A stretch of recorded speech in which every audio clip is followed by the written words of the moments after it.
Hey guys, and welcome back to the Game Not Game podcast. It's your boy Green9090 here with my boy Zen and Cyrene.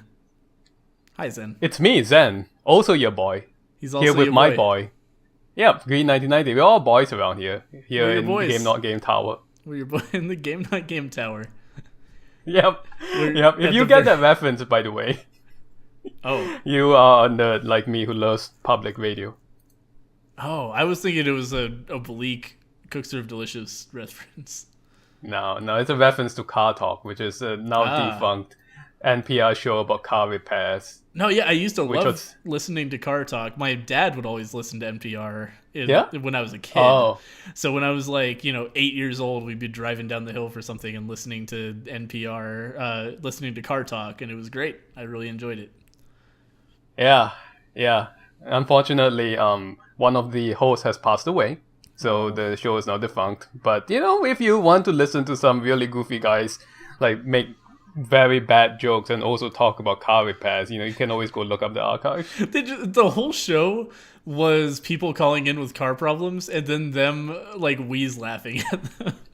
Basically, It yeah. was really good. Yeah. It's just it'd be like, oh, I guess your carburetor's fucking up. Yeah, that's basically what it was. No, okay, so imagine, alright, I'm going to set a scene for you here, right? You're in a car, the engine is breaking, you guys are rolling down the hill, the brakes are failing, right? You're in the back seat, two of your worst unfunny but kind of funny uncles are on either side of you making jokes as you're about to crash into a tree. Yeah. That actually is what car talk is like. That's what it is. Yeah. Most of it is them telling people not to drive their car until they get it fixed. There's a whole lot of that. Yeah. There's a whole lot of, you need to take that in somewhere. Don't go anywhere. Don't try to drive. Oh, God. Anyway, Man. hey Zen, how do you feel Hi. about the Oscars? Oh, the Oscars. Fuck the Oscars. That's how I Fuck feel. the Oscars. Fuck the Oscars. Fucking hell, man. Fuck the Oscars. So we watched the Game Awards. I think both of us did. This past, what was that, last Thursday? Yeah, last Thursday. And that was quite a time. Mm-hmm. Yeah. I generally thought it was better than previous shows of its type, like the Game Awards before, and then before that was Spike TV game shit or something like that. I don't know if I watched last year's Game Awards. I think I just saw it on Twitter. Well, it wasn't really last year's I was thinking about. I was just thinking about previous years in which they'll have these really stupid skits that were not funny at all in between each award ceremony because that's what gamers like, Man, And, yeah, I don't think I ever saw that. Yeah, this time around there wasn't any of that. Well, very instead- few. Instead, there were just Yeah. ads. Yeah, they were just ads, just straight up ads. Which, Instead, there was just that absurdly hot girl who was like, "Hey, gamers, you want to get some Uber Eats? Type in McDonald's in your Uber Eats, get $5 off. Go to eBay, buy a graphics card."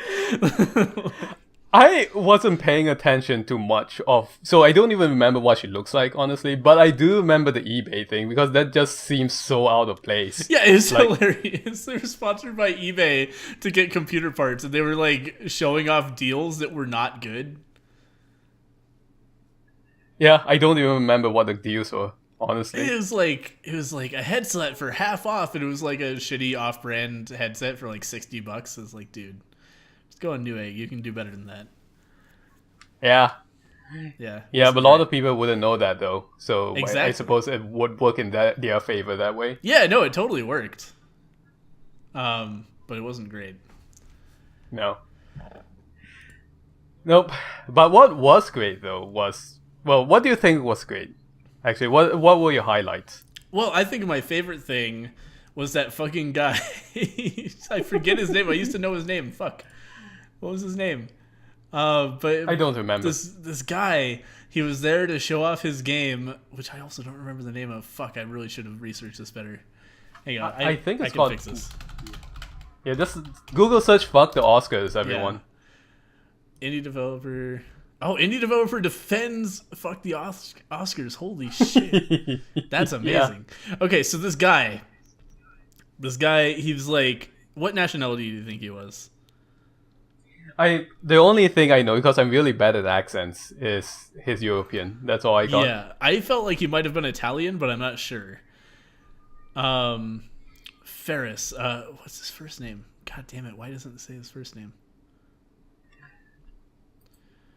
Well, in any case, he did speak with a European accent, and he reminded me a little bit of some people I knew who came from like Croatia? Probably not. That's probably way off. But the point is that he went into this long rant, like on stream, on camera, and he was like, "Can I say this? Can I say this?" And then it just went, "Fuck the Oscars." Well, no. The great thing was, first off, he was being interviewed by the host, and he was like, "You know what? This is amazing. You know, I love that there's all these gamers here. This is great. You know, fuck the Oscars, man." You know, just fuck him. And then later on, after he was ranting for a little bit longer, he was like, "You know what?" And then he turned to the host. He's like, "Can we swear here?" And the guy was like, "Yeah, you can swear. We're at the internet." And then he was just like, "Fuck the Oscars! Fuck the Oscars!" And flipped off the camera. And the host was just like, "Oh God, what have I done?" Yeah. He just went Poor crazy. Jeff Keighley. He just ranted. Dude was on cocaine almost 100%. Like, this guy was crazy. God, his last name is Ferris, and I can't... This fucking article does not say it. His first name is Joseph. Joseph with Ferris. An F at the end. That's right. Yeah. Yeah, so this guy is like, he's just like, you know, I'm a passionate guy, you know, EA sometimes, you know, they fucked up with the loot boxes thing, but you know what, EA has treated me very well. His game is funded by EA. And he's like, what if EA's treated me very well? You know, it's always gonna be me. It's just like, I'm trying to make a point here, and the host like tried to get him off the stage because he's been ranting for like 5 minutes straight. And he's like, hey, just let me come to my point. And then he just starts over and finally gets kicked off the stage. Oh my God, it was amazing. So the thing is, well, first of all, he is Lebanese actually. He came from Lebanon, but he moved to Sweden. Lebanon. Okay. Yeah, so I mean, I imagine the reason why he has, to me, a European-sounding accent is because he comes from Scandinavia or grew up there anyway. Sure. So according to Wikipedia, he has made several films. And maybe that's where his antipathy towards the Oscars comes from. I think that must be it. I think there's definitely something going on there. Wait, okay, hang on. Yeah. So I'm reading an article right now that is him defending his statements. This is just a direct quote from him.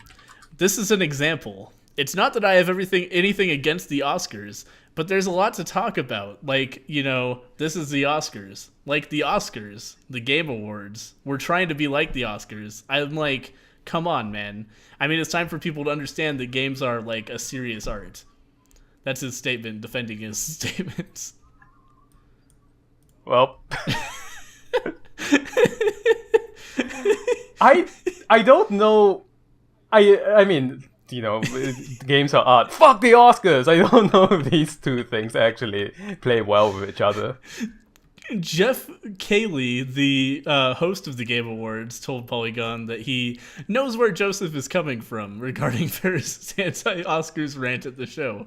Games are a huge force on the entertainment landscape, yet they don't get the respect they deserve. In many ways, we don't need to be the Oscars of gaming or to draw that comparison to the Oscars for validation or legitimacy. The Game Awards are distinct and successful on their own. This is the guy who's just standing there in the background as this fucking drug-addled madman just yells "fuck the Oscars" into the camera and flips it off. God, poor Jeff Keighley. He was trying so hard to toe that line of like maintaining control of the show, but also not being an asshole, and man, did he err so far on not being an asshole. Like, he was just standing there as this guy was going insane. This guy is just like, oh my God, you got to watch this clip. You have to go and watch the Fuck the Oscars clip if you haven't seen it yet. There's nothing like it. God, I'm so glad that I got to see that live. Because the whole show, like, I was bored for a lot of the show. I was just like, there's not a lot going on. I'm kind of just like not really tuned in. And there's another developer interview. And then this guy is suddenly like, yo, fuck the Oscars. The Oscars should go fuck themselves, man. I'm like, what? Or hello? He just keeps going. He just keeps on going into more and more madness. I mean, to be fair to him, the little Oscar dude, the golden one that's in the statue, he's already naked, so you've already gone past some of the steps to fuck the Oscars. Well, there you go. You're at least on third base. Yeah, you're already at third base, that's true. Okay, so his game, by the way, is A Way Out, which is a co-op game about two dudes who are breaking out of prison and then going on crime adventures. Yeah. It actually looks pretty good. They were the ones who produced Brothers, A Tale of Two Sons. Oh, produced which, or as far as I know...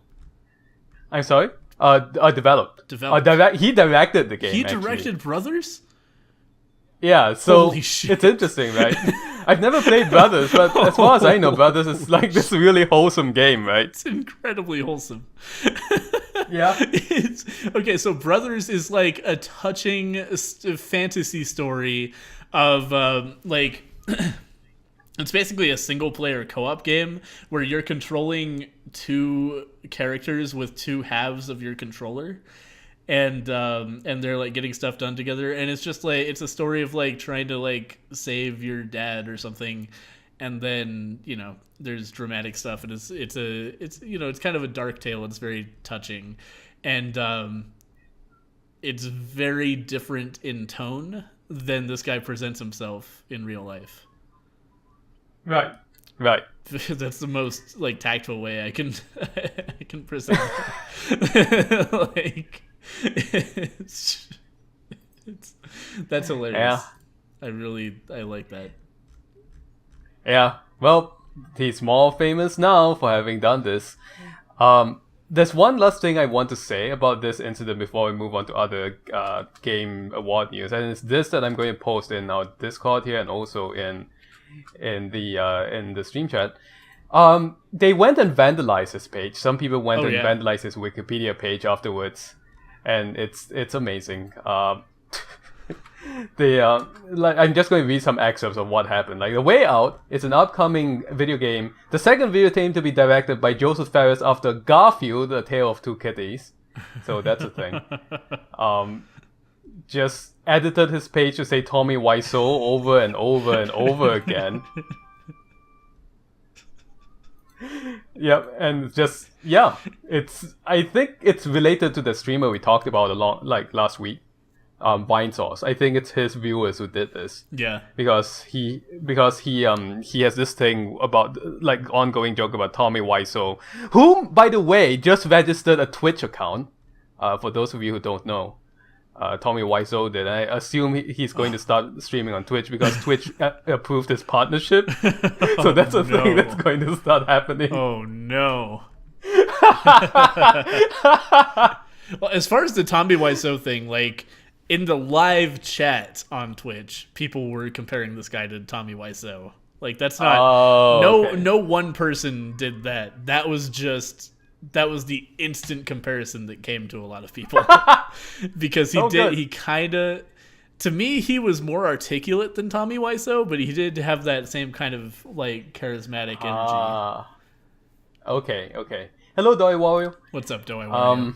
God, some of these are really good. They replaced A Way Out with Sonic Adventure. They just copy and pasted the Sonic Adventure wiki page and put it on A Way Out. They replaced Butt Plug. The wiki page for Butt Plug. Oh no! They replaced it with the wiki page for World War II. Yeah, some of these are excellent. Good job. Yeah. I know at one point also, I don't see this here, but at one point they also just replaced all of the text in the wiki page with the script for the room. Oh, good. Yeah. Good. Oh, hi, Mark.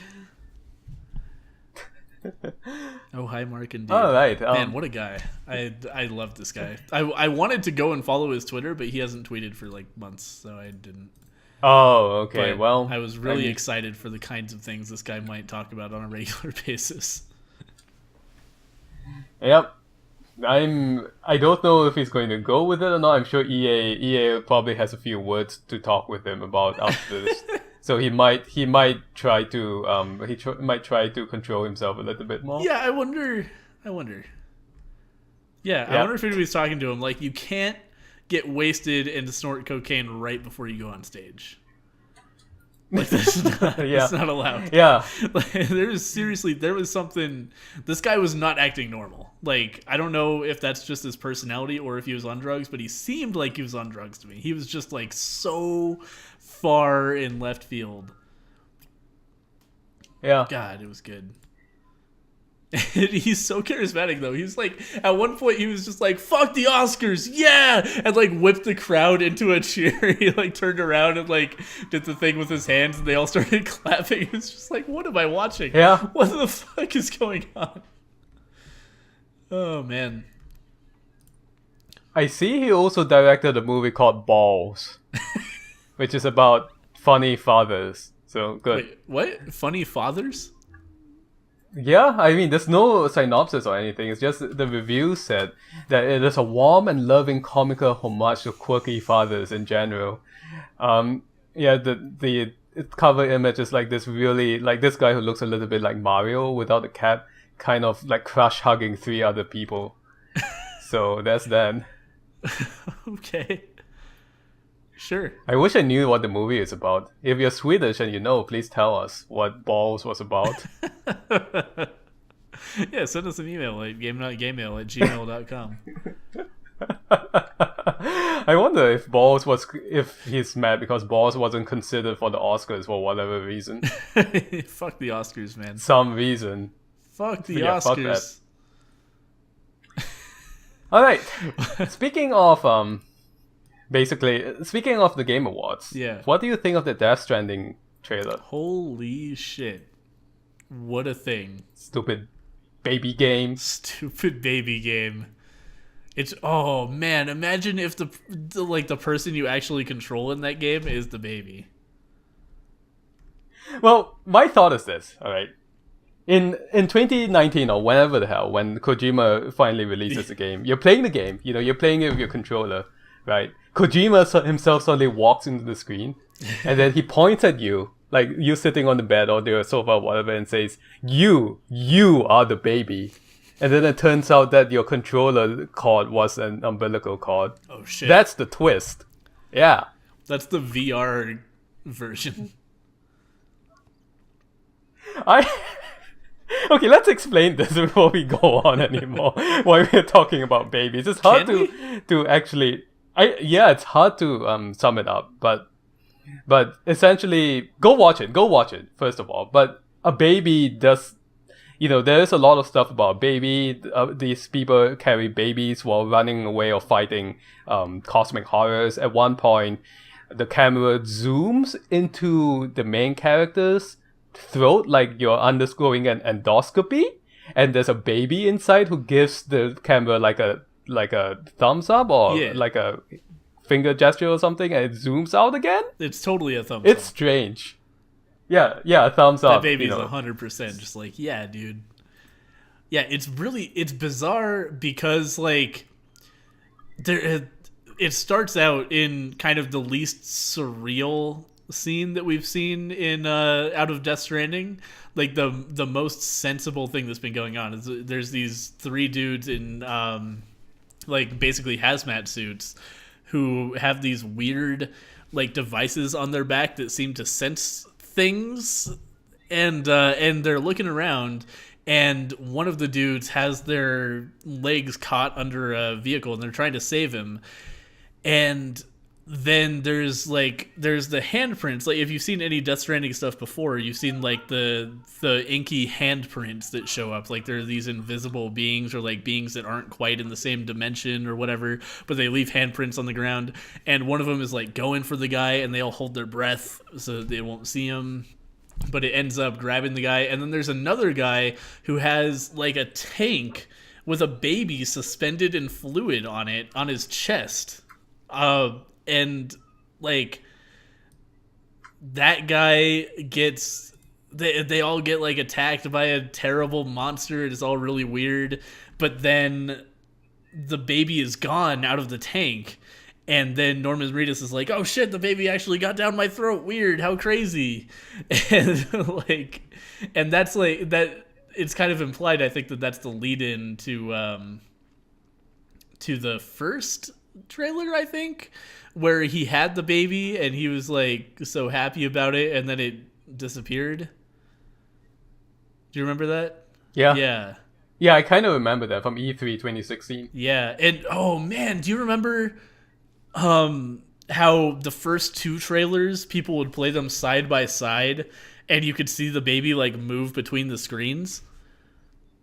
What? Yeah. I never saw the second trailer, so I had no shit. idea. Oh, it's really good. Yeah, you should look that up. And I'm wondering if people have figured out how this one fits in yet. But yeah, the first two trailers are like the same length, and they show completely different scenes.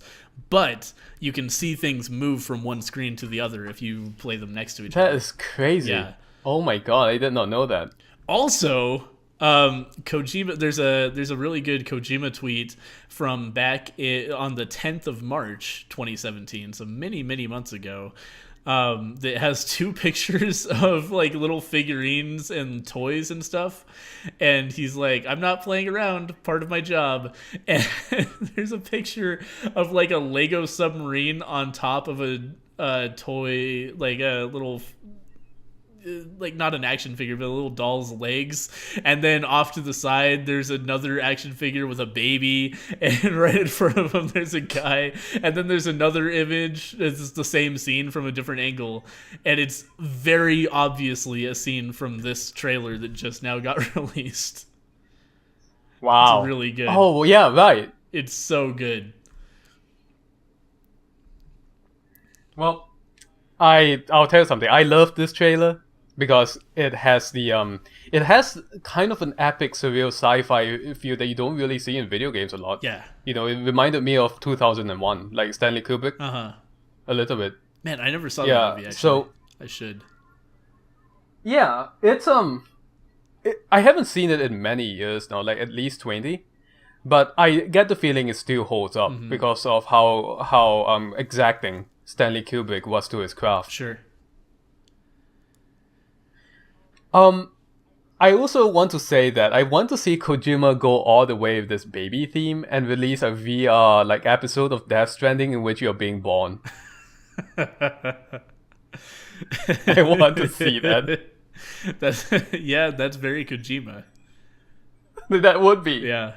Yeah, I wonder if there's going to be any VR tie-ins. This particular genre seems very well suited to it. However, like, we don't actually know anything about the gameplay. That's important to point out. We don't know shit about Death Stranding except for the cutscenes. So really, probably it's just going to be another third-person shooter. Yeah, I would say so. Which is almost a little bit disappointing. You know what? Like, I kind of like. I don't even. This doesn't need to have gameplay. That's the thing. Like, everything that's been showed is just like, just give me a 100-hour movie. I don't need to play the fucking. I don't want to play a corridor shooter in between cutscenes. You know? Yeah. I mean, you won't be the first person who said that. A lot of people just said, "Just give it to me." You know? Yeah. Just feed it into my eyes. More babies and weird tentacle hand creatures. Exactly. Well, that's the thing. Like, with a lot of games, like, I feel like, you know, people making games want to make movies, and then they'll just make a game that's enough of a game to justify the movie they're trying to make. It's like, dude, just make a movie. Just make, or if you want it to be longer than a movie, make like a Game of Thrones style like TV series.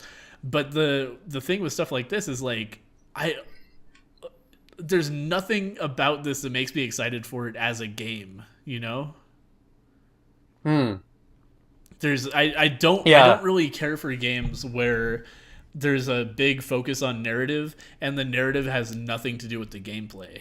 Like, it's totally fine. It's like something like Firewatch or even Gone Home or something, great, sure. Just like if you make the gameplay take a back seat to the narrative, that's fine. But like, the shitty thing is, like, you know, when it's like a Call of Duty or something and it's like, you can get shot 50 times and then sit behind a thing and regen your health and everything. Like, great, sure, fine gameplay. But then when the narrative is, oh no, my buddy got shot in the leg and now he's injured and now like I have to do a whole mission where I'm like dragging him around. Like, just be consistent. Be like, create a cohesive vision. It's hard for me to give a shit about somebody being shot in the leg in a universe where I can just hide behind cover for 5 seconds and become full health. Right. Like, it's right. that sort of like narrative dissonance with the gameplay is it always just kind of bugs me, and I'm afraid that that's what Death Stranding is going to be like. But who knows? Like, we don't know, and that's the weird thing about it is like they're advertising a game, but it's literally this could all just be about a movie. Like, we know nothing about the game whatsoever. Actually, Kojima has explained a little bit after the Game Awards show what is going on in some parts of the game. Interesting. Okay. Let me this I was loading up Game Radar. Unfortunately, it's just giving me an unblockable video ad now. Oh boy. That's like getting in my ears while I'm trying to talk to you. But I'll get that for you real quick.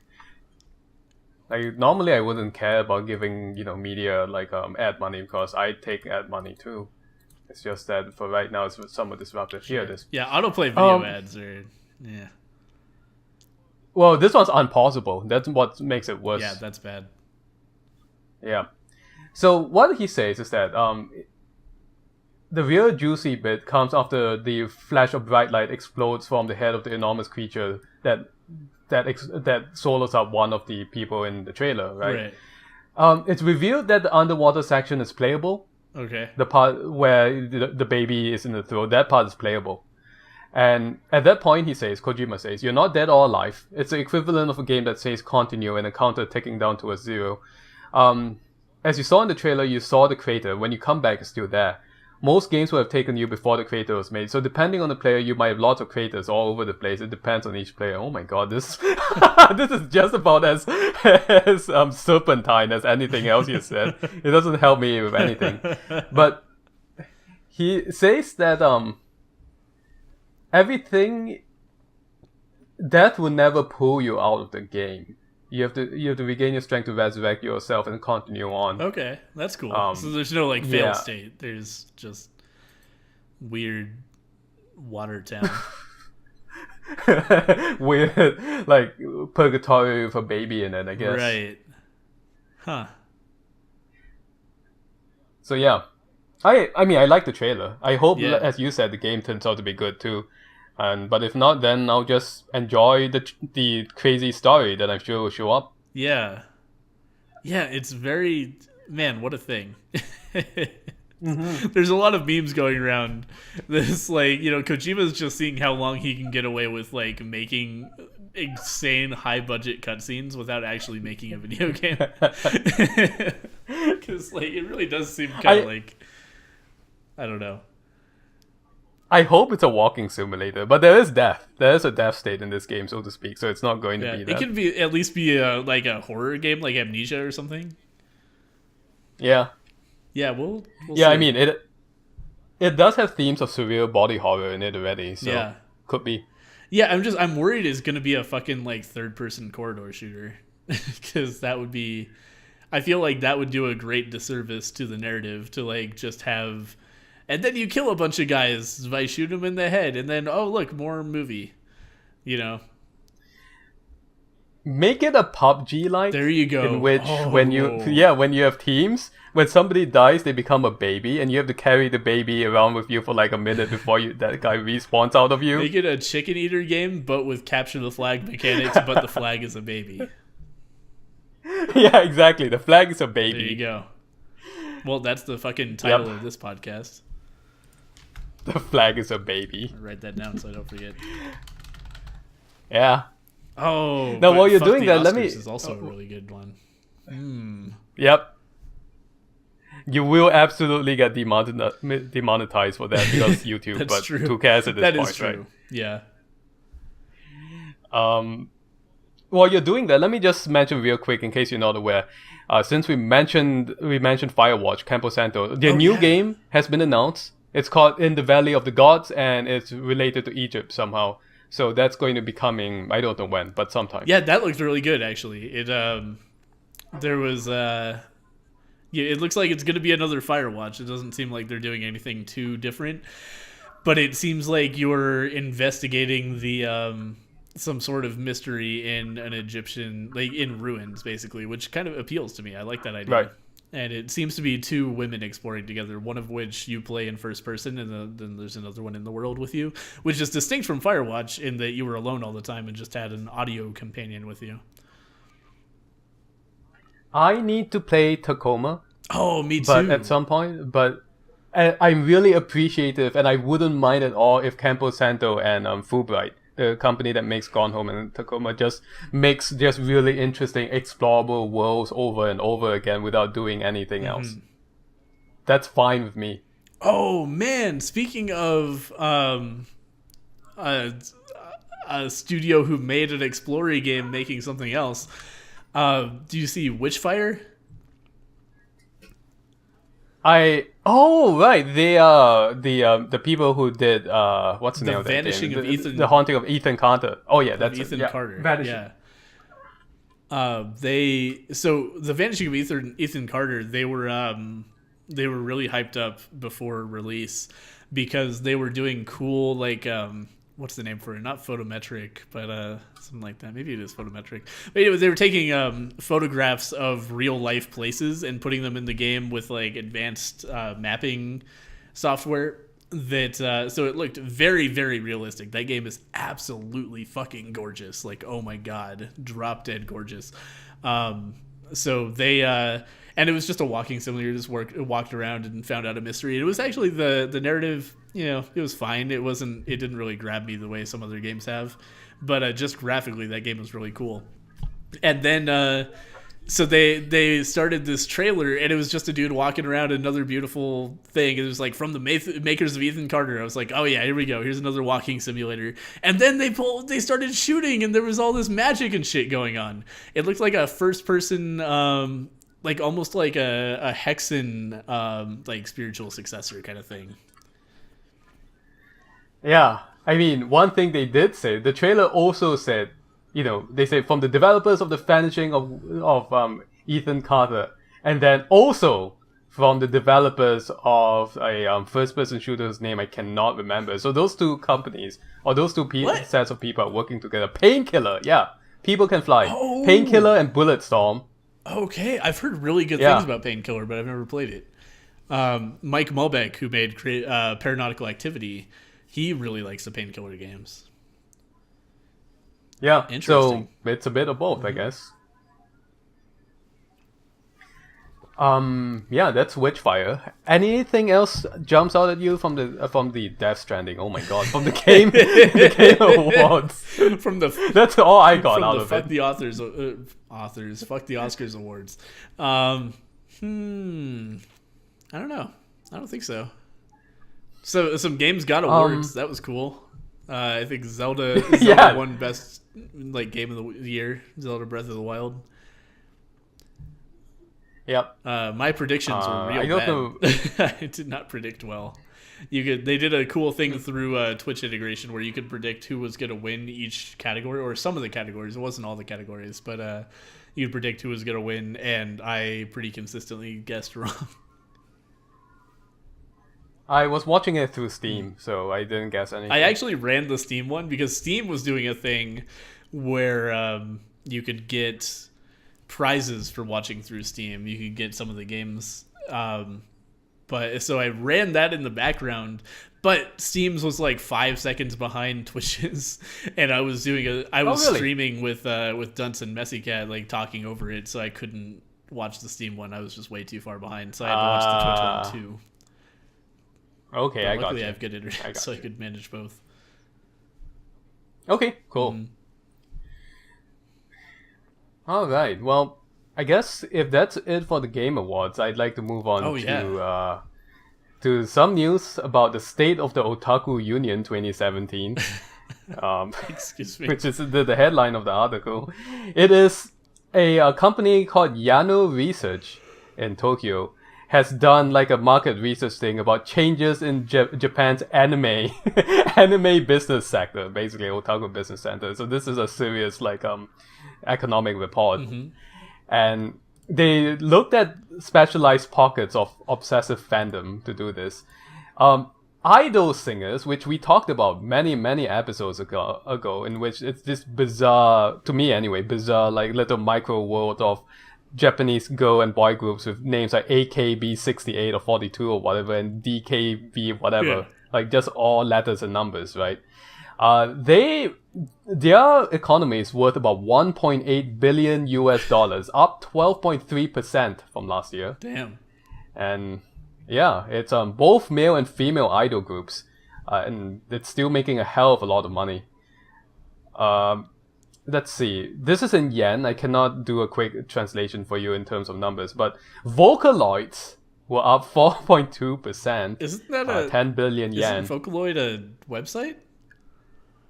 No, Vocaloid is a virtual idol like Hatsune Miku. Oh, The one blue head idol. Yeah, so they're making a solid uptick in revenues, it says, because Vocaloid concerts and fan events and merchandising are making a lot of money. So there you go. Take 10 billion yen and just divide that by 100 basically, and you get the figure which is in US dollars, which I'm going to say I cannot do math at the moment. It's like $100 million. Yeah. Yeah, 10 billion divided by Yes. 100? Yeah, 10 billion divided that's by 100 100. I million. think it's $100 million dollars. So virtual idols, like not even real people, they made worth $100 million last year. See, Doujinshi, which is self-published comics, and also made a lot of money, about $800 million. Can you believe that? Yes. So a lot of these. Yes, actually, I can too. Actually, a lot of these are pornographic in nature, as you can imagine, but a lot of those are not, and they're making a lot of money. Okay. Figures, pre-assembled anime and video game figures, made 32.5 billion yen last year, so about $300 million, up 1.6%. I feel like I'm on Bloomberg now. What's going on is that otaku hobbies are getting more and more acceptable, so more casual consumers are just picking up a figure or two, and also foreign travelers go to Japan to buy them in Akihabara. Yeah. Romance games and dating simulators, about $155 million, up 3.3%. Not the healthiest sector of the market, actually. But bounced back a little bit compared to 2 years ago. If you know what I mean. It's also apparently increasing numbers of women picking up this gaming hobby, so there's that as well. Maybe we'll start Yeah. to see ones that are a little bit less creepy. There is it's not Japanese made, it's American made, or Western made anyway, dating simulator in which it's more aimed towards women, but you date your weapons. Oh yeah, They turn into hot I've men. seen that. Yeah. Yeah, what is Yeah. it like? It has dungeon in the name. I forget what I it's called. forget too. Cosplay is down 7.9%. Oh man. It's worth about $300 million. It says that the cosplay items market has become more competitive, and the drop in spending is attributed to an increase in the number of low-priced online options that shoppers have now. So I think it's less of a bespoke cosplay, kind of like, you create elaborate costume things, and now a lot of it is just easily bought online. It's like the sexy elf costume or whatever you can get on Amazon. Yeah. Yep. Oh, what was that? Boys Love, it's down 0.5%. Male-on-male romance stories is an established genre, but increasing competition and lower per-sale revenue of digital distribution is limiting growth of Boys Love. So, what is Boys Love? Oh, okay. Well, let's explain Boys Love for a bit. Boys Love is yaoi. Okay. I mean, that's another way of saying yaoi, right? BL. But it's right? across all And- of these different, we've talked about a lot of different sectors. I feel like Boys Love could apply to all of them, right? Yeah, I think this is really general. just generally male on male romance Right. stories. Whether it's manga form. They didn't make a difference between manga and anime here, but I think it's just generally that genre. Okay. Adult and pornographic video games are down, almost 5%.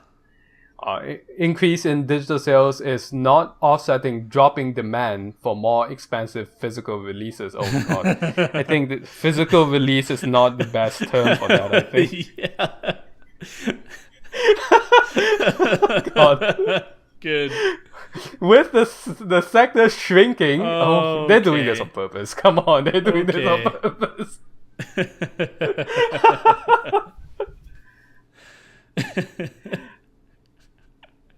And adult videos and live action pornography is up 0.6%, so almost flat. Okay.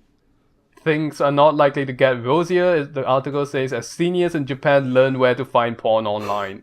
Oh, okay. Wait, That's people are just now learning.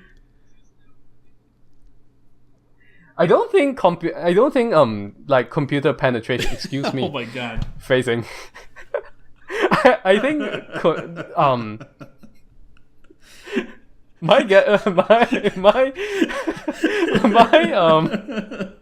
impression of it is that it's hard to avoid these things. Is that computer not God damn it, Zan, don't always say it.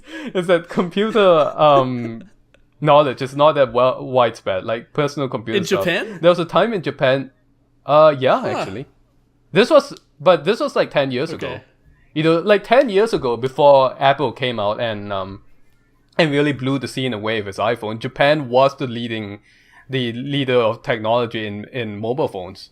Like before smartphones, right? They had the best flip style phones and everything. So back then, most people went on the internet through their phones and not really through PCs.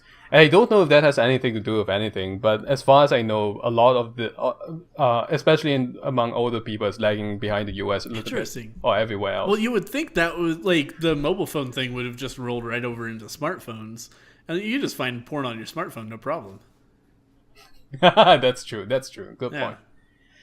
I don't really know. Japan is still a place where fax machines are very much in use. Because seriously. Yeah, in a lot of businesses because well, it's a lot harder to change business practices in Japan, as a lot of people will tell you. Huh. That's just like, yeah, I don't actually know much about the like nitty gritty of Japanese culture is where the came from culture. But yeah, I would not have guessed that they would still be using fax machines. That's like my impression of Japan is very like technologically forward, you know? I mean, it is in terms of the end consumer product, but in terms of how business is done in Japan, a lot of it is still very much tied up in like company practices that are culturally strict, and also bureaucracy in government. Yeah. So kind of more traditional, I guess. Right, exactly. That's a more succinct way of putting it. Okay. All right. I think we have an extra fat section of Game of the Week this week because we have lots of news with regards to PUBG, which is our Game of the Week. And you brought up the most recent controversy related to PUBG, right? Yeah, so I guess recently PUBG like changed the way models were made, and they used the same it's called a normal map, is like the texture map that you put onto the wireframe that like gives it little details. And so they've always used the same one, but apparently they changed the way it was read and accidentally gave female characters camel toes, because that's always been in the normal map from some outsourcer that made their initial like female normal maps. And people noticed that and were like, what the fuck? What are you doing? It looks awful. It looks so fucking stupid. It looks like just the worst wedgie that's ever happened to anybody is going on there. So yeah, that's an unfortunate side effect of updating the models. Also, like, it seems like in general the female model got worse because they also kind of changed the bra to look awful too. Like, it's weird. Like, it used to be the underwear was kind of like separately modeled from the body, but now it seems like it's just painted on. Like, there's no separate object for it. It's just a texture that's put on top of the nude model. So it just, like, the whole thing just looks bad now. But at least they did tweak the normal map and take out the camel toe, so that's nice. Okay. But yeah, okay, that was a thing for a few days. People were just like, "What is happening?" And of course, there's a whole lot of discourse of like, this game is made for men. You guys, like, this is what men find cool. Oh my it's God. like, okay, yeah, shut up, dude. Yeah, That's what really. you're playing PUBG for. Like, come on. But yeah, so that was an unfortunate PUBG circumstance that was going on for a little while, and it's now like partially fixed, but the bra thing is still a problem. Like, there was an article on Kotaku, I think, where a woman took a picture of the PUBG bra model to a like Victoria's Secret or something, and had them critique it. They were just like, "Oh my God, this is a disaster! You gotta, like, the underwire's all wrong, and you gotta move this part and that part." Like, so there's a very in-depth discussion of how the bra needs to be fixed in PUBG. So maybe that's in the works. Who knows? Doesn't really matter because most of the time you're wearing clothes, but Most of the time, I'm trying not to die, let alone be looking at the finer points of underwear. Well, yeah, most of the time, like, unless you're very unsuccessful, you should have a bulletproof vest pretty quickly that's going to cover all that up. Yep. I mean, it's a fair point for sure, the Kotaku article, but at the same time, when I play PUBG, because I'm really bad at games, I'm just nervous all the time. I don't think I would be able to look at that. Yeah, I think the complaint is mostly in the what do you call it? Like, the before game area. Yeah, true. That's a good point. Because people do just run around there naked a lot, because why not? Yeah, man. I'm so glad I turned off the voice, God. the global chat for It's that. literally the worst experience you can have in a video game. So we should talk about PUBG. Is a game where it's called PlayerUnknown's Battlegrounds, by the way. You get 100 people, you drop them out of a plane. You can, like, choose at what point in the plane's trajectory to jump out and then parachute to wherever you want to end up. And all of these people just go around, scavenge for weapons and ammunition and armor and utility items like healing and whatever, and then go and try to kill each other. And the last person or team remaining wins, depending on the mode you're playing. And before any of this happens, before the plane takes off, obviously you got to get 100 people into one server. So until the game actually starts, you have, between 1 and 99 people hanging out in just, like, a little, like, playpen, basically. There's some guns on the ground. There's shit to jump around on. Everybody just runs around, and voice chat is enabled, and it's proximity voice chat. So you're just hanging out in a little area with up to 100 other people who are just yelling into their microphones like being idiots, just being annoying on purpose. And so you can imagine all the shit that ends up happening there. There's a whole lot of racism and homophobia and just general offensive statements. It's great. It's just a whole barrel of laughs. I'll tell you something. PUBG really is the first serious, like, competitive multiplayer online game I've played, first-person shooter, right?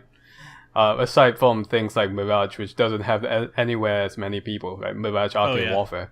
And yeah, the first thing I heard was the N-word that started off immediately as soon as I went into the lobby. So this is my first experience of anything like that. That slur right away. And then after that, conversations about who has the tightest asshole. So and I will say that I turned it off. Yeah, PUBG, I think, is uniquely poised to have the worst possible in-game chat that could ever be in that beginning area, because it's so many fucking people that can talk that, like, your chances of having an asshole in that mix is really high. And there's nothing else for anybody to do. There's nothing meaningful to communicate because you're just waiting for the game to start. So there's no reason for any of these people to be saying anything in voice chat unless they're trolling. So everything you hear is just fucking teenagers who are being edgy. Like, that's it. That's the only reason anybody would ever open their mic during that beginning phase. It's awful. It's really... Yeah. It is like... It's the most abrasive introduction I can possibly imagine to a multiplayer game. Just like, here, send this like open voice chat with 100 people and just see what happens for a little while. Enjoy the game, have fun. You know, holy shit, what? I can't believe it starts on by default.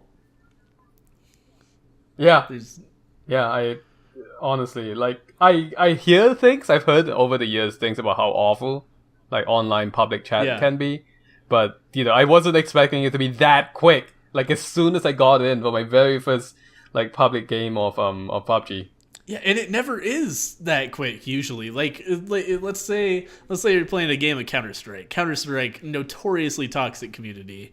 You're gonna hear a lot of bad things if you play Counter-Strike. But if you play a game of Counter-Strike, there's probably only like 7 other people on your team. Those are the only people you can hear. You can see everybody in text chat, but if you're hearing somebody, it's only gonna be one of your teammates. And they're focusing on the game. Like, these people have something to be doing that's not trolling voice chat. So the most people, when they're playing Counter-Strike, will only talk if they have something to say about the game. And then you've got the occasional troll who like opens their mic and plays music through it or something. But that's very uncommon. Like the unique thing about PUBG is it gives players a solid couple of minutes where they have nothing to do but fucking yell at 100 other people and say whatever they want. And of course that's going to go really badly. Right. Well, I turned off global chat, and now I'm just playing. Whenever I play, it's either in silence, or eventually when I play with my brother-in-law again, then he will have figured out how to get party chat up or how to get his sound going. Anyway, you should just use Discord, honestly. So here's the thing, right? He has this setup in which he can only play in the weekends whenever he visits my dad's house, basically, because my sister and my brother-in-law like to stay over at my dad's house on the weekends. And you remember back in 2013 when we first started recording videos together, I told you that my recording computer was attached to a TV, right? Yeah, that's his setup. And so he went and bought an extension cord for a wired headset, which was wrong. Uh-oh. So that's why he couldn't like communicate directly through the PC. And we were on the phone while playing PUBG. That's a good time. That's really good. Oh man. Yeah. Yeah. He's the reason I'm practicing PUBG, by the way. He's like so into it. Also his first experience ever playing multiplayer with anyone online. And he said it was so fun, let's do it again. So I'm practicing so that I can get better at the game, so that we can have more, family time with him and my sister. Yeah, I've said this before, but I think PUBG is kind of at its best when you're hanging out with people who you enjoy their company anyway. Because it's a good way to just keep the conversation flowing, have something to talk about, but just spend time together. Because kind of one of my biggest complaints about PUBG is, holy shit, is there a lot of sitting around doing nothing. Like, to play the game smartly, you want to avoid almost all conflict, which means you do a whole lot of hiding in a house waiting for somebody to come over a hillside so you can shoot them. And most of the time they don't, and you're just sitting there. You're just waiting for stuff to happen, because as soon as you get into an engagement with somebody, you give away your position. Other people are going to hear you. You have to go out in the open to loot them anyway. Like, it's just, fighting people in PUBG is usually a bad idea. So really what you're doing most of the time is just looking through houses, finding cool loot, upgrading your guns, getting better armor and stuff, and just hanging out. And if you're playing solo, it gets really boring, in my opinion. But with a group, it's great, because you can have discussions about where to go, what to do, what your strategy should be. And then, and all of that kind of leads up to the tiny little part of the game that's going to be action-packed and like trying to approach a situation correctly and come out on top if you're fighting another squad. But most of the time, you're just hanging out, which I think is really cool, actually. Like, I enjoy that in multiplayer games, that's kind of something I liked a lot about all the time I spent playing RuneScape, which is an MMO. It's just like, most of the time you're just hanging out with people. There's not, there's very few times when you actually need to be like, on, the fighting is a very small part of PUBG unless you play it a very specific way where you just like drop school every single time and just go in and try to fight. And even if you do that after the initial fight is over, then you're right back to let's just sit around and wait for something to happen.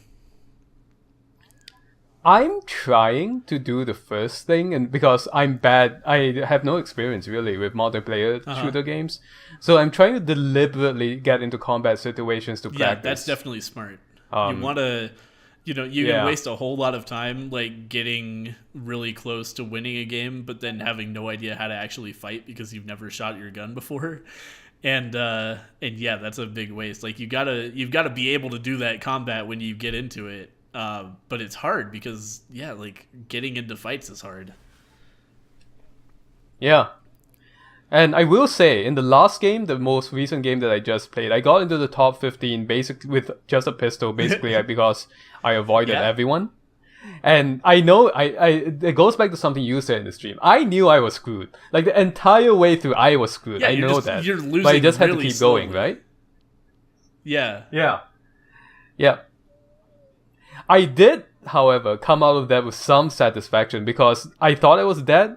I was being shot at by a guy. This was like mid-game, right?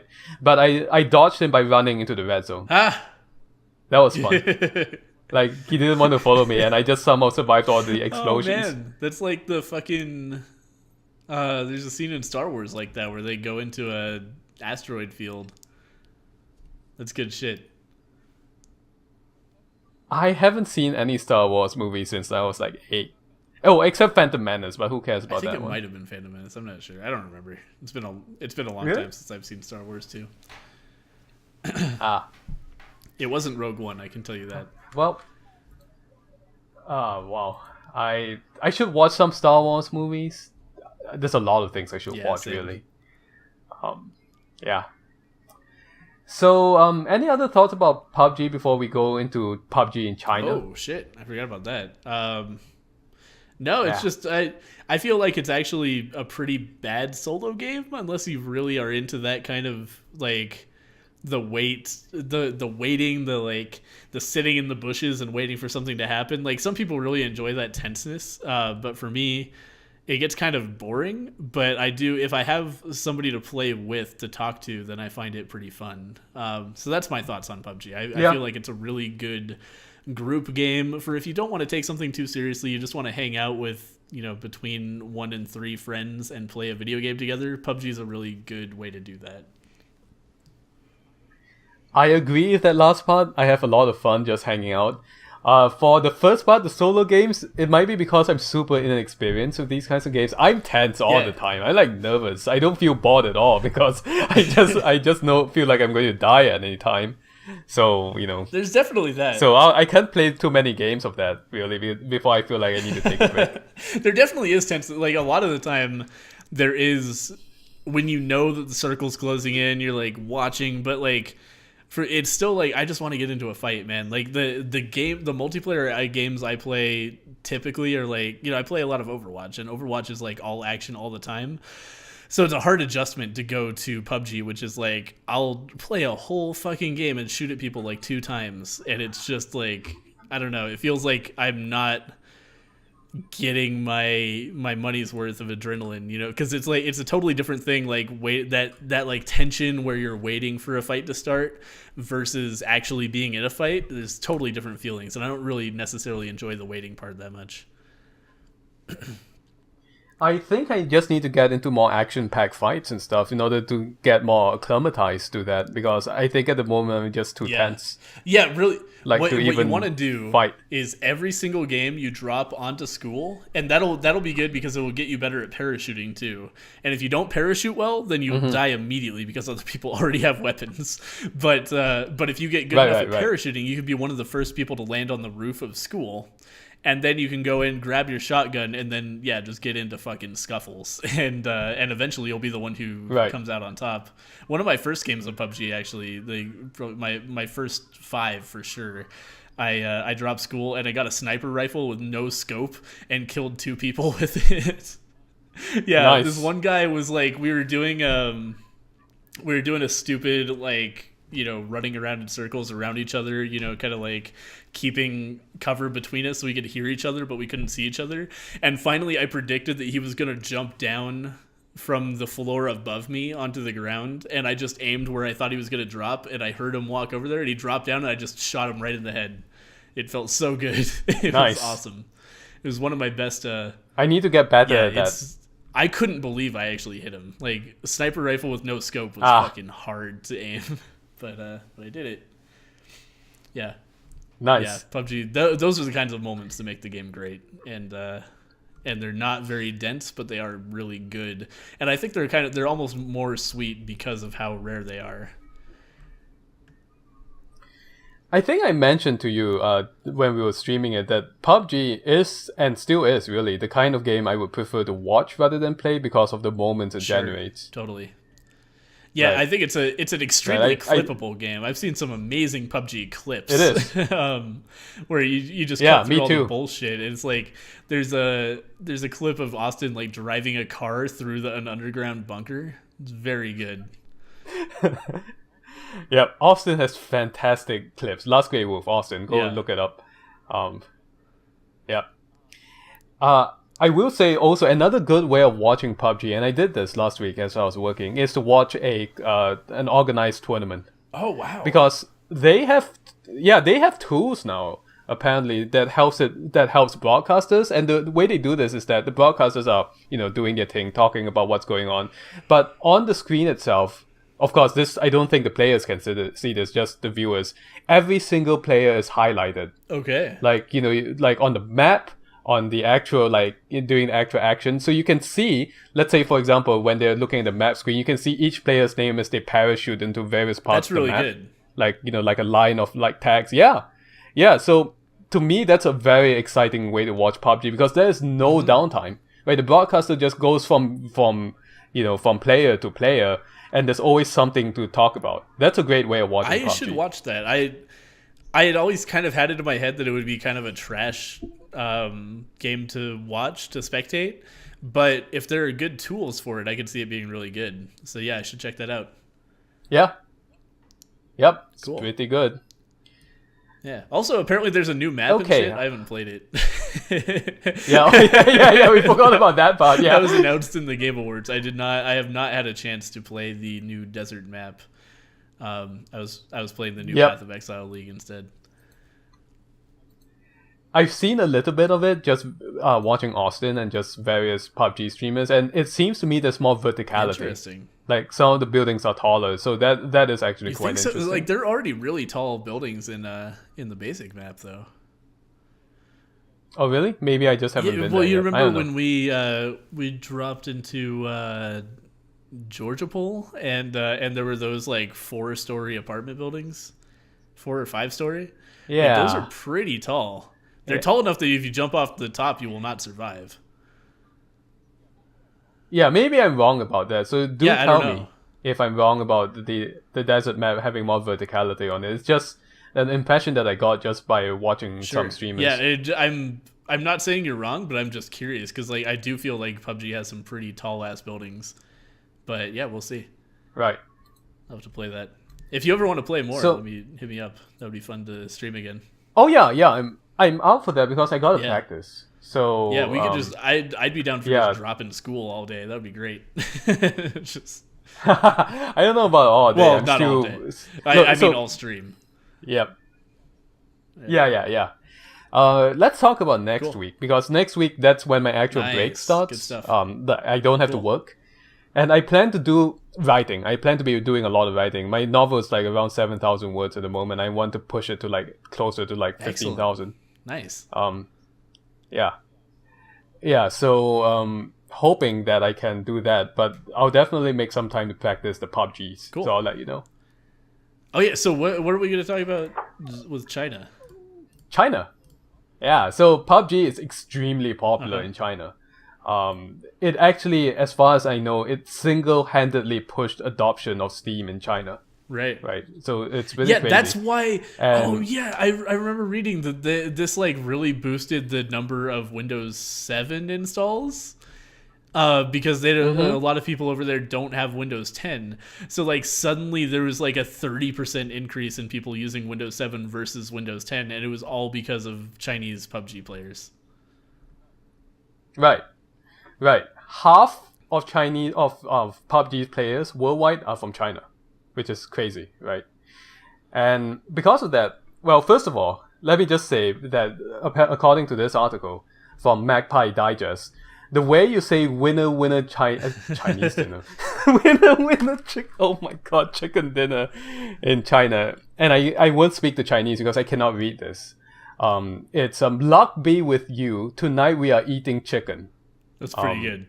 I think it's something like 今晚吃 or something like that. My Chinese is really bad. But because of that, they took that. And the entire genre of battle royale games in China is called chicken eating games, colloquially. Just chicken eating. That's what you do in these kinds of games, whether it's PUBG That's really or not. good. Right. Yeah. It's a great... I love it. I love it better than battle royale as a title. I want it to be called chicken eating games no matter where we are. It also says that battle royale game translates roughly to avoid being killed, which is also really good. Yeah. I mean, they're not wrong. Yep. That's actually a really good summation of Basically, PUBG in general. Yeah. Yep. But of course, this article goes on to say that that there's a lot of hacking in China. That's not too surprising. You can pay for hacks, even sophisticated hacks that pushes out a non-visibly hacked display for live streamers. So you can play hacked and it makes it look like you're not hacked. Oh my god. Or not hacking. Dude, that reminds me. Did I talk about the girl who hacked on CS:GO? On Twitch. This was a while ago. God, it was really good. She had like a slight aim assist hack. Like these were pretty common with CS:GO because like the recoil is such in CS:GO that it's predictable, but it's really hard to control unless you're extremely good.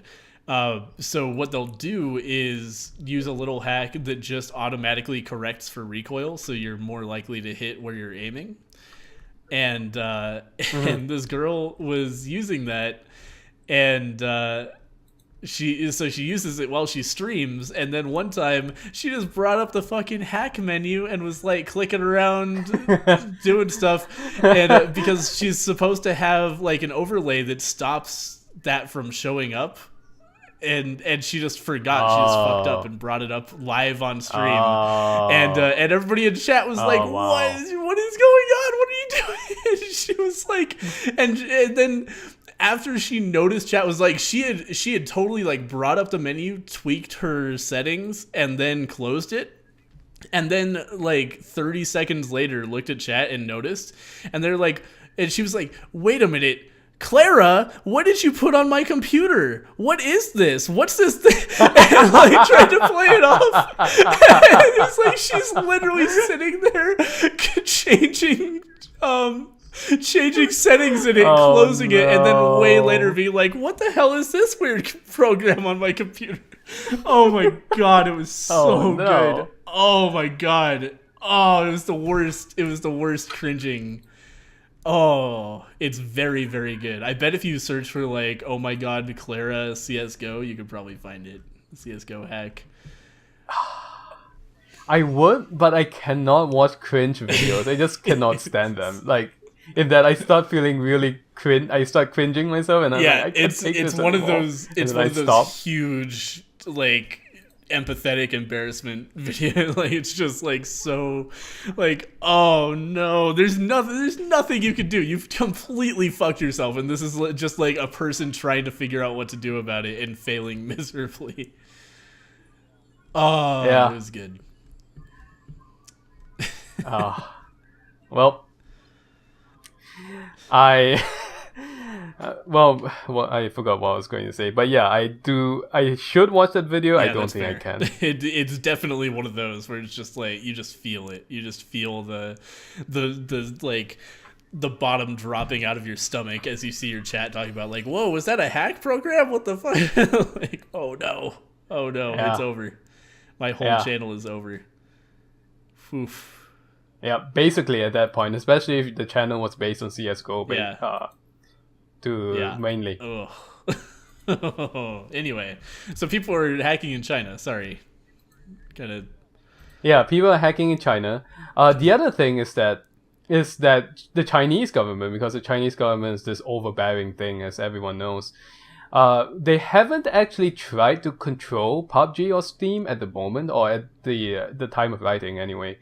But Chinese developers are afraid of the government. The government released a statement that condemned PUBG's survivalist violence, it says. And because of that, many Chinese developers are recategorizing the games as Battle Royale Don't Die games to military exercise games. Okay. Right?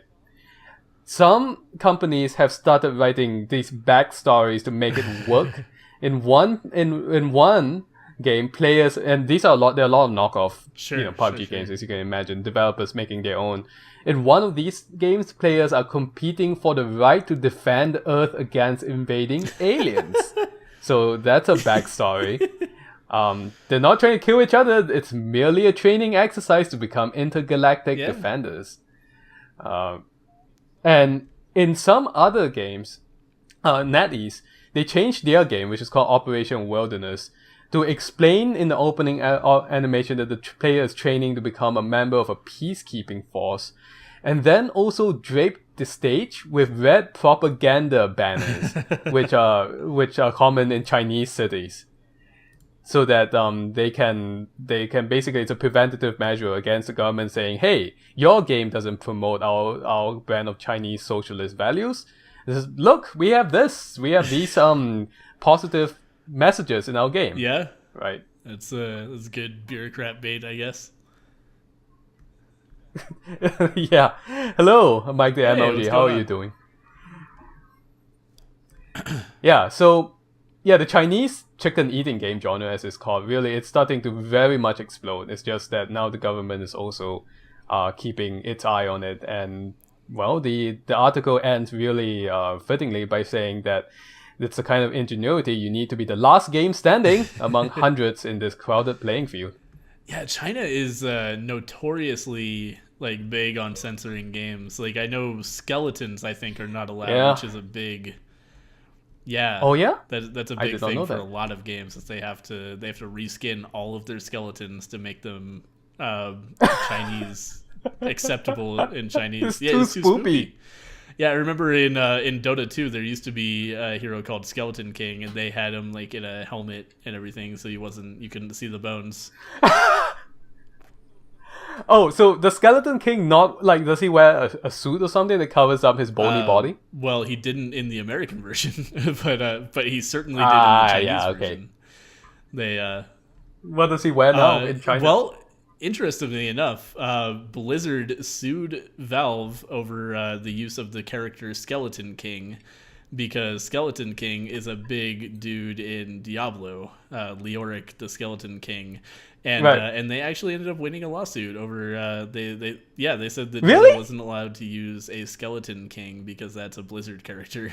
Yeah. Oh, come on. So now he's Wraith King. Okay, well, I mean, but still, that's really silly, I feel, anyway, because Skeleton Kings, that's hardly an uncommon thing in fantasy. Exactly, you literally just take a skeleton, put a crown on it, done. Like, come on, man. This is not unique. But they, like, part of their argument was, like, in the Warcraft 3 Diablo, or Dota mod, the Skeleton King was literally the character Leoric. But that's the case with all of the Dota characters because, Dota started life as a Warcraft mod, so every single hero was just a different model from Warcraft. And I guess the Leoric was in Warcraft 2. I don't know, man. I know he's from Diablo originally, but I don't know anything about Warcraft, so I couldn't say all of it. But like, for example, Omni Knight is fucking what's that guy's name? The Paladin from Hearthstone. Fucking, god damn it, I don't know. He's a Warcraft character, but they just changed him to like generic guy in armor. He's not that Paladin. He's just a normal Paladin guy who happens to have a hammer. But for whatever reason, Skeleton King was deemed a little bit too far, so he got right changed into Wraith King. And it's really sad because hello, hey, Blue what's up, Mimic. Blue Mimic? Uther, that's the one. Thank you very much. Dodo was from StarCraft 1 first? I don't think that's accurate. I think it was based on a StarCraft 1 mod loosely in that like it was mechanically but not thematically. Right. Doi Warrior said that a Fate Grand Order character, which is a mobile game, one of those gacha games that people spend thousands of dollars on, final form got censored for showing too much boobs, so the developers compensated the people who spent materials on getting her something to the amount of $100 of worth of in-game items. Thanks, China. Oh man. Yeah, well, waifus are a huge driving force in these games, I have to say. I know this from playing it and looking at discussions. So yeah, let's see. We are at 1 hour and 15 minutes, so I guess we are about done with the podcast. But yeah, next week's game of the week is Slay the Spire, which you know more about this than I do. Sure. It's an early access. I've played about like a few hours of it at this point, but it's really appealing to me because it is a deck building game that has been turned into a fantasy roguelike.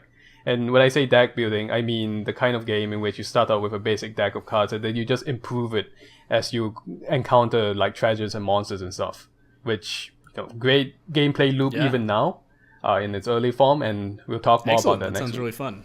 Cool. So that's going to be our next game of the week. Make sure to go check that out if you are interested, so you can talk about it along with us next week. We're going to be back. We're going to be playing that game on Monday at 8 p.m. PST here on the channel, twitch.tv/green9090. And then the next podcast is going to be next Wednesday, as always. Same time, same place. Make sure to make your way over to Zen's YouTube channel, youtube.com/ZenandCyrene, if you want to see any of his crazy stuff that he gets up to. And we'll see you next week. Sure. Yep, we will see you guys next week. Thanks for tuning in as always. Thanks for watching, Bye, guys. everyone. See you next time.